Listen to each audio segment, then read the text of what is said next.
65세 수남 씨는 29세 아들 도훈 씨와 함께 상견례 자리에 나갔습니다. 상대는 아들의 여자친구 서유진 씨와 그녀의 부모님이었죠. 장소는 고급 호텔 레스토랑이었고 수남 씨는 평소보다 더 신경을 써 정장을 입고 나섰습니다.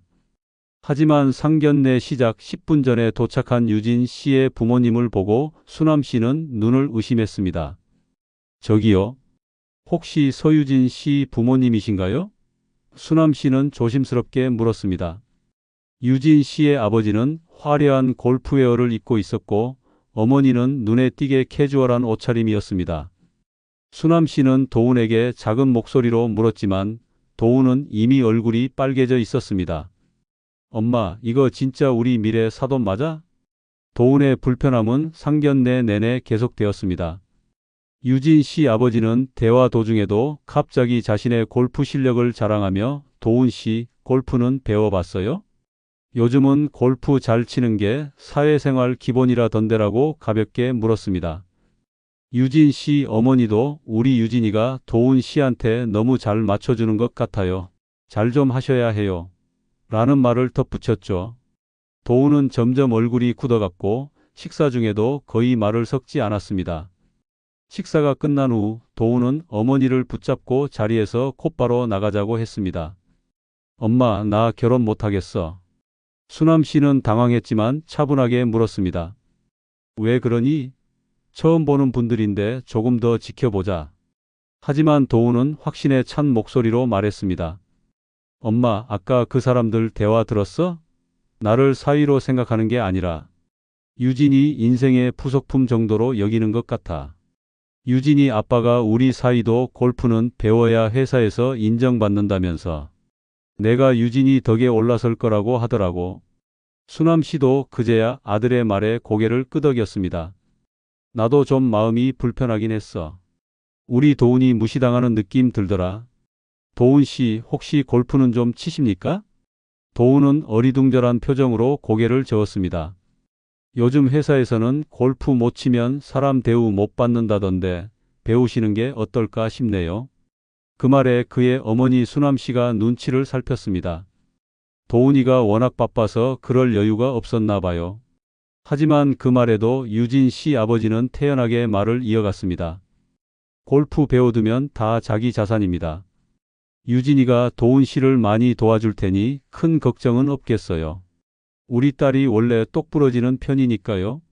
이 말을 듣는 순간 도훈의 심장은 철렁 내려앉았습니다. 자신은 사랑하는 유진과 함께 새 삶을 시작하고자 이 자리에 나왔는데 그녀의 아버지 말 속에서 자신은 유진의 그림자에 지나지 않는 사람으로 느껴졌습니다. 식사가 끝나갈 무렵 유진 씨의 어머니도 한마디 거들었습니다. 우리 유진이가 항상 뭐든 잘 챙겨요. 아마 결혼 후에도 도훈 씨는 걱정할 일이 없겠죠? 잘 부탁드려요. 도훈은 더는 참을 수 없었습니다. 결혼이라는 것이 서로에게 기대고 의지하며 살아가는 동반자의 약속이라 믿었는데 이 자리에서 그는 자신이 일방적으로 의존해야 하는 존재로 그려지고 있었습니다. 유진은 도훈의 굳은 표정을 알아차리고 걱정스레 속삭였습니다.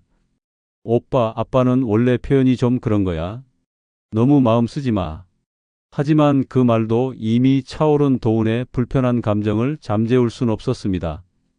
식사를 마친 후 도훈은 어머니 수남 씨에게 귀옛말로 말했습니다. 엄마, 나 이 결혼 못할 것 같아. 당장 나가자. 수남 씨는 당황했지만 아들의 단호한 눈빛을 보고는 고개를 끄덕였습니다.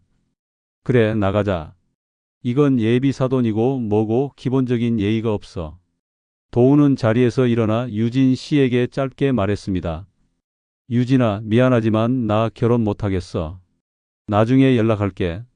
무엇보다도 그 옷차림, 어떻게 상견례에 그런 차림으로 오실 수 있죠? 예의를 그렇게 잘 아신다면서요. 유진 씨의 아버지는 도훈의 말을 듣자마자 어이없다는 듯 헛웃음을 내뱉었습니다. 여보세요? 그러게 내가 편안한 복장으로 가겠다고 했잖아요. 그쪽이 과민 반응하는 것 같네요. 도훈 씨는 그의 태도에 더더욱 화가 치밀어 올랐습니다. 편안한 복장이요? 이건 편안한 복장의 문제가 아닙니다. 상견례는 양가가 서로를 존중하는 자리 아닙니까? 그런데 골프웨어라뇨? 저는 사돈 어른들을 뵈러 오는 길에 이렇게 입고 오시는 분은 처음 봤습니다. 유진 씨의 아버지는 여전히 느긋한 태도로 대꾸했습니다. 내복을 입고 온 것도 아니고 골프 치는 사람이 골프 옷을 입고 온 게 그렇게 문제입니까? 이해를 못 하시나 본데 요즘 골프웨어도 다 고급이고 세련된 거예요. 그쪽이 골프를 못 쳐서 이런 문화를 잘 모르나 봐요. 도우는 순간 할 말을 잃었습니다. 상대의 무신경한 태도와 본질을 흐리는 말투가 도저히 납득되지 않았습니다. 예비 사돈이 정말로 이 상황을 심각하게 받아들이지 않고 있다는 사실이 충격으로 다가왔습니다. 도훈 씨는 한숨을 내쉬며 말을 이었습니다. 아니, 골프를 치든 테니스를 치든 그게 중요하지 않고요. 아무리 가벼운 자리라도 때와 장소에 맞는 복장이란 게 있잖아요. 서울에서 학교 나온 사람은 그렇게 안 배우나요? 그의 목소리엔 억눌린 분노가 가득했습니다. 그러자 유진 씨의 아버지는 테이블을 톡 치며 소리 높였습니다. 뭐라고요? 지금 내 학벌을 걸고 넘어지겠다는 거예요? 도우는 단호한 표정으로 대답했습니다. 아니요. 제가 학벌을 얘기하는 게 아닙니다. 예의를 얘기하는 겁니다. 상견례라는 건 결혼을 앞둔 두 가족이 처음으로 정식으로 만나는 자리 아닙니까? 그런데 이렇게 허술하게 입고 오셨다는 건 그만큼 이 자리를 가볍게 여긴다는 뜻 아니겠어요? 유진 씨의 아버지는 얼굴이 벌겋게 달아오르며 목소리를 높였습니다. 우리 딸이 시골 촌놈 데리고 와서 결혼한다고 했을 때부터 내가 반대했어요. 그런데 자식 이기는 부모 없다고 마지못해 허락했더니 내가 이런 꼴을 보려고 여기 나왔는 줄 아세요? 그 말에 도훈 씨는 머리가 뜨거워지는 느낌이 들었습니다. 지금 뭐라고 하셨죠? 시골 촌놈이요? 제가 무슨 말을 들어도 참으려고 했는데 이제는 도가 지나치네요. 수남 씨도 더는 참을 수 없다는 듯 단호히 말했습니다. 사돈어른, 지금 사돈댁이 그런 말씀을 하실 자격이 있다고 보세요? 상견례 자리에서 한마디 한마디가 상식 밖인데 지금 그 태도까지. 이런 자리에서 최소한의 예의조차 보이지 않는 건 사돈댁 쪽 아닙니까? 유진 씨는 급히 상황을 수습하려 애썼지만 이미 분위기는 돌이킬 수 없을 정도로 얼어붙었습니다. 아빠, 제발 그만해요. 오빠가 얼마나 상처받겠어요. 하지만 유진 씨의 아버지는 아랑곳하지 않고 말을 이어갔습니다. 내가 참으려고 했는데 참으라니까 말도 못해? 자네가 도대체 뭐길래? 우리 집안을 비난해? 내가 예의를 몰라? 웃기고 있네? 시골 사람답게 조용히 있다가 고맙게 받아들여야지 어디서 따지고 있어. 도훈 씨는 이를 악물며 자리에서 벌떡 일어났습니다. 더는 참을 수 없습니다. 이 결혼 여기서 끝내겠습니다. 사람이 말이면 다 줄 아나? 볼 건 쥐뿔도 없는 사람들이 말이야. 유진 씨 아버지가 소리를 높이며 손으로 테이블을 탁 내리쳤습니다. 레스토랑의 다른 손님들까지 흘끔흘끔 쳐다보는 상황이 되었지만 그는 전혀 개의치 않는 듯 말을 이어갔습니다. 우리 애 정도면 더 좋은 혼처 널리고 널렸어요. 그쪽 자식이가 어디 가서 서울에서 대학 나온 이런 참한 여자 만날 수 있는 줄 아세요? 그 말에 도훈 씨는 순간 굳어버렸습니다. 그의 손이 떨리기 시작했지만 그는 이를 악물고 차분히 대답하려고 애썼습니다. 저희 집안과 저를 그렇게 평가하시면서도 지금까지 이 결혼을 진행하려고 하셨다는 건 도대체 어떤 이유였습니까? 사랑으로 맺어지는 결혼이 아니었습니까? 하지만 유진 씨 아버지는 비웃으며 고개를 저었습니다. 사랑이요? 그것도 참 가소롭네. 내가 허락해 준 건 우리 애가 자식이기 때문이에요. 하지만 솔직히 그쪽 집안 수준이 우리와 맞냐고요? 학벌도 배경도 다 모자란 사람한테 우리 딸이 맞춰줘야 한다는 게 말이나 되는 소립니까? 수남 씨는 참다 못해 입을 열었습니다. 사돈어른, 지금 그 말씀 다들 듣고 있습니다. 우리 도훈이가 부족하다뇨? 우리 아들은 비록 서울에서 대학을 나오지는 않았어도 자신의 능력으로 일궈낸 것들이 분명히 있는 사람입니다.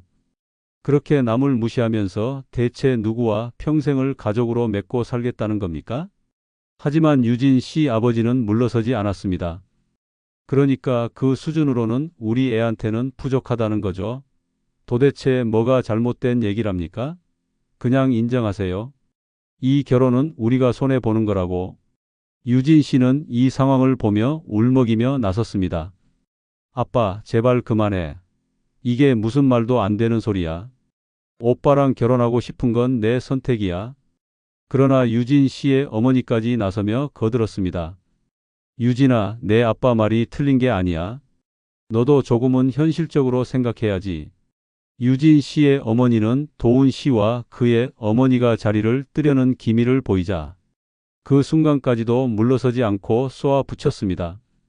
목소리는 더 높아졌고 말의 끝엔 조롱과 비아냥이 섞여 있었습니다. 유진아, 엄마가 분명히 말했지?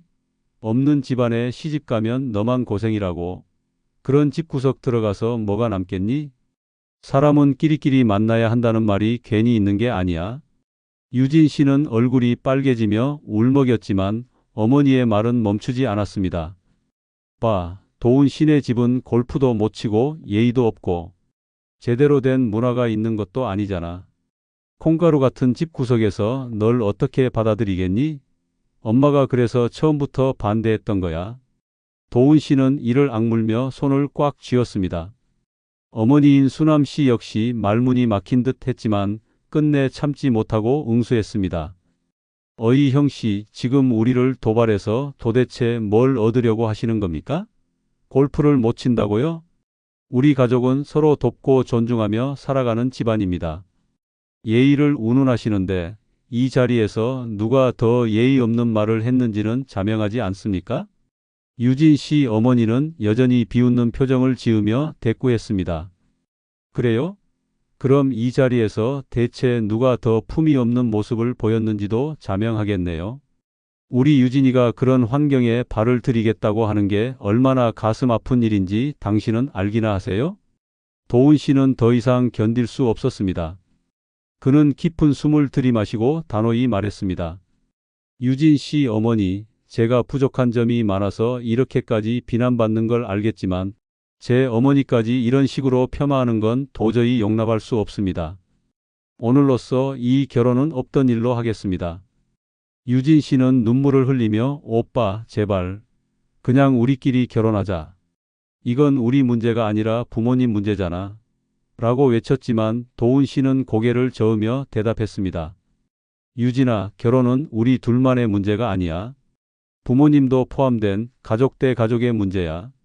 도훈 씨와 수남 씨는 자리에서 일어나 레스토랑을 나가며 더는 말을 하지 않았습니다. 유진 씨 가족은 그들의 뒷모습을 보며 당황한 기색을 감추지 못했습니다. 가장 먼저 입을 연 건 유진 씨의 아버지였습니다. 저 사람들이 밥값 계산도 없이 그냥 나가네? 이게 말이 되냐고. 예의 없는 사람들이란 말이 딱 맞네. 유진 씨 어머니도 당황한 표정으로 맞장구 쳤습니다. 그러니까요? 아니, 상견례라는 게 뭔데 이렇게 행동해요? 차라리 말싸움은 그렇다 쳐요. 그런데 식사를 다 하고선 밥값 하나 계산도 안 하고 나가버리다니요? 정말 가관이네요.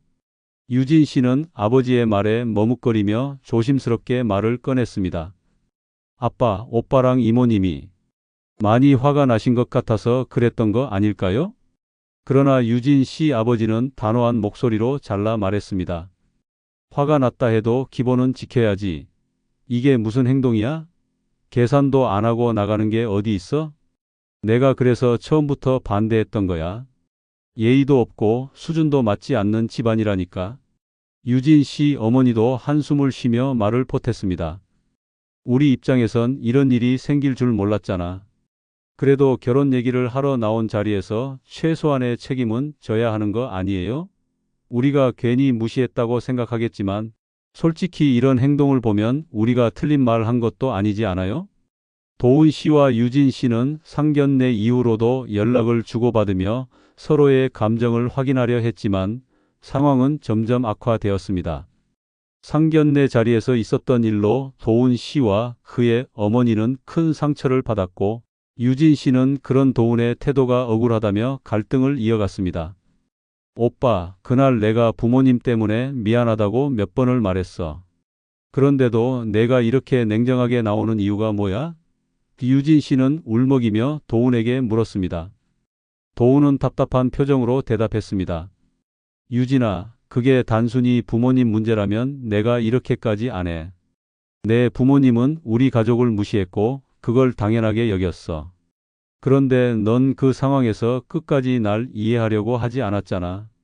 이런 대화는 반복됐고 둘의 사이는 점점 멀어졌습니다. 결국 어느 날 도훈은 유진이 자신에게 더는 진심을 보이지 않는다고 느끼며 이별을 고했습니다. 유진아, 미안하지만 우리 여기까지 하자. 너랑 내 가족이랑 얽힌 채로 평생을 살 자신이 없어. 도훈 씨는 이별 후에도 힘든 마음을 안고 있었지만 시간이 흐를수록 유진 씨와의 관계를 되돌아보며 자신이 옳은 결정을 했다고 확신하게 됐습니다. 그러던 중 충격적인 소식을 접하게 됩니다. 어느 날 친구로부터 날아온 한 통의 메시지였습니다. 메시지에는 유진 씨와 관련된 기사 링크가 포함되어 있었고 도훈은 떨리는 손으로 링크를 눌렀습니다. 기사를 읽는 내내 도훈은 손이 떨리고 심장이 미친 듯이 뛰었습니다. 기사에는 유진 씨의 이름과 사진이 포함되어 있었고 그녀가 과거 몇 차례 결혼한 뒤 고의로 이혼을 유도해 위자료를 챙긴 수법이 상세히 적혀 있었습니다. 어 씨는 결혼 후 곧장 배우자의 가족에게 무리한 요구를 반복하며 갈등을 조장, 이혼을 유도했습니다. 이후 위자료 및 재산 분할 소송을 통해 억대의 금전적 이익을 취한 혐의를 받고 있습니다. 경찰 조사에 따르면 어 씨의 부모 또한 이를 알고 공모한 정황이 포착되었습니다. 기사를 읽던 도훈은 그날 상견 내에서 유진 씨 부모님이 보였던 태도와 발언이 떠올랐습니다. 없는 집안에 시집가면 너만 고생이다. 그들이 처음부터 자신과 그의 가족을 무시하며 우월감을 드러냈던 이유가 단순한 편견이 아니었던 것입니다. 더욱 충격적인 건 유진 씨가 이미 결혼과 이혼을 반복한 경력이 여러 번 있었고 그 과정에서 막대한 금전적 이익을 취했다는 점이었습니다. 도훈은 자신이 유진 씨의 다음 희생자가 될 뻔했음을 깨달으며 아찔한 기분이 들었습니다. 그날 이후 도훈은 유진 씨와 그녀의 가족을 떠올리는 것만으로도 몸서리쳤습니다. 그들의 태도는 단순히 성격이 아니라 철저히 계산된 계획의 일환이었던 것입니다. 이런 일이 실제로 벌어진다면 여러분은 어떤 선택을 하셨을까요? 사랑이라는 이름 아래 모든 걸 감수하는 게 맞을까요? 아니면 냉정하게 현실을 직시하고 관계를 끊는 것이 더 현명한 판단일까요? 사랑이란 믿음과 신뢰를 기반으로 해야 하는 만큼 한쪽이 아닌 양쪽 모두의 진심이 중요합니다. 도훈 씨의 경우처럼 상대와 그 가족의 진짜 모습을 알게 된 순간 여러분이라면 어떤 결정을 내릴지 궁금합니다. 이 사연을 듣고 여러분의 생각은 어떠신가요? 아래 댓글로 솔직한 의견을 남겨주세요.